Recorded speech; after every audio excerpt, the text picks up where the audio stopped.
मध्य प्रदेश में एक बार फिर जूनियर डॉक्टर एसोसिएशन द्वारा अपनी 3 सूत्री मांगों को लेकर रीवा, ग्वालियर, जबलपुर सहित इंदौर में सरकारी हॉस्पिटलों में काम बंद कर सांकेतिक रूप से धरना प्रदर्शन दिया गया।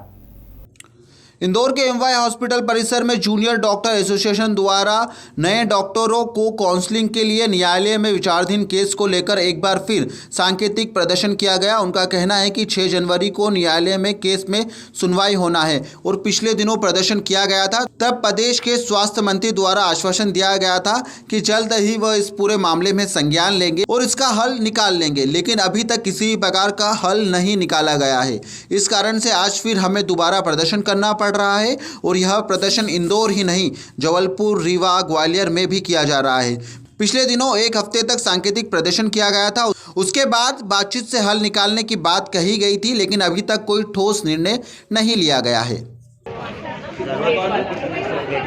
कभी पड़ी हो 1 2 3 4 बंद करो ये अत्याचार। 1 2 3 4 3 4 बंद करो ये अत्याचार। शुरू करो काउंसलिंग शुरू करो काउंसलिंग शुरू करो। हम हमारा हक मांगते नहीं किसी से भीख मांगते। हम हमारा हक मांगते नहीं किसी से भीख मांगते। चलेगी तानाशाही नहीं चलेगी, नहीं चलेगी, नहीं चलेगी तानाशाही नहीं चलेगी। We want justice, we want justice। दिसंबर से, अगर आपको याद होगा, दिसंबर की स्टार्टिंग से ये स्टार्ट हुआ था।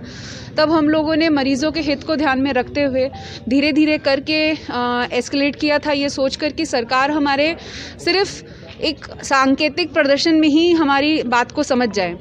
लेकिन क्योंकि सरकार से हमें कोई भी कॉन्क्रीट, कोई भी ठोस कदम नहीं उठता हुआ दिखाई दिया, हमें चीज़ें अपनी बात कहने के लिए चीज़ें बढ़ानी पड़ी।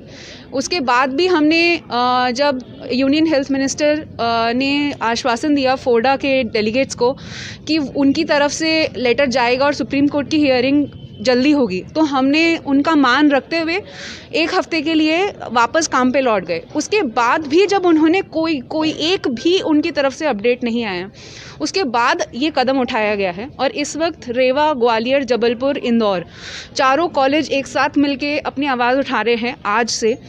और जैसा आपने पूछा कि कब तक चलेगा, जब तक ज़रूरत पड़ेगी तब तक चलेगा, क्योंकि ये अब ये हक की बात हो गई है। और सबसे बड़ी बात यह है कि हम लोग मानसिक और शारीरिक रूप से थक चुके हैं।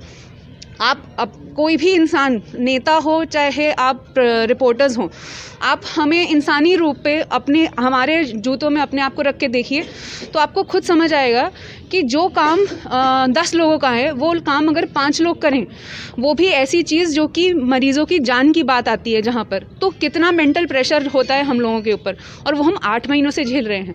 और अभी भी कोई हमें उम्मीद नहीं दिखाई दे रही है सरकार के रवैये से और सुप्रीम कोर्ट के रवैये से कि हमें कुछ रिलीफ मिलेगा। 6 जनवरी की तो हियरिंग की डेट है। 6 जनवरी को अगर हियरिंग पिछली बार की तरह पोस्टपोन हो जाती है, कोई नया मुद्दा उसमें उड़ जाता है, तो हम फिर लटक जाएंगे। और अगर कोविड की 3rd वेव आ जाती है, तो काउंसलिंग के लिए लोगों को एक स्टेट से दूसरे स्टेट में जाना पड़ता है, वो भी नहीं जा पाएंगे। हमारे खुद का बैच, हमारी खुद की 2 महीने जो है वो डिले हुई थी, और इस बार 8 महीने डिले हो चुका है। बात ये है। और दूसरी चीज़, सुप्रीम कोर्ट का नया वर्डिक्ट आया है, जिसके अकॉर्डिंग अब पहले की तरह ऑल इंडिया कोटे की सीट स्टेट कोटे में कन्वर्ट नहीं होंगी। कहने का मतलब ये है कि ऑल इंडिया कोटे की काउंसलिंग और स्टेट कोटे की काउंसलिंग अब एक दूसरे के ऊपर आत्मनिर्भर नहीं रही है। इसका मतलब अगर नेशनल लेवल पे जो ऑल इंडिया कोटे में जो केस लगा हुआ है, उसके कारण स्टेट कोटे को लटकने की ज़रूरत नहीं है।